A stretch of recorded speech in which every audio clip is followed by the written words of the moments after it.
अधिवेशनामध्ये त्यांना घेऊन जाण्यापर्यंत, मोठ्या मोठ्या नेत्यांना भेटवण्यापर्यंत, ज्याच्यामध्ये तुम्ही जर बघितलं, एक तर तुमच्या प्रचारामध्ये ते दिसतात आपल्याला, त्याच्याबरोबर अनेक व्हिडिओ आहेत,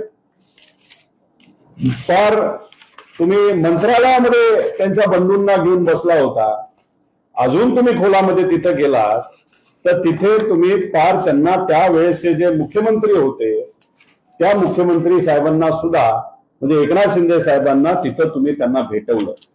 काही लोक म्हणतील अरे फोटो काय दाखवतो, तुझे सुद्धा फोटो आहेत. मंदिराच्या बाहेर सहजपणे एखादा फोटो काढला, सामाजिक कार्यक्रमामध्ये तोंडावर पट्टी असताना अशी एक व्यक्ती म्हणजे माझी आई, ज्याला राजकारण कळत नाही, नाहीतर राजकारणात ती लक्ष देत नाही, तिथं तिचा व्हिडिओ दाखवून तुम्ही काय सिद्ध करण्याचा प्रयत्न करत आहे की मी पाठबळ देतो? अहो, हे जर सगळे फोटो बघितले तर मंत्रालयातले फोटो आहेत. मंत्रालयात गरीबाला जाता येत नाही, साध्या लोकांना जाता येत नाही, अधिवेशनामध्ये सुद्धा जाता येत नाही, त्याला तिथं परवानगी लागते, सपोर्ट लागतो.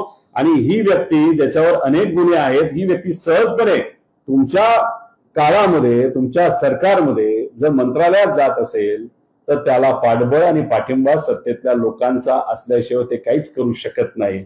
आणि माझं ठाम मत आहे, आणि मी ह्याच्यात राजकारण करत नाही,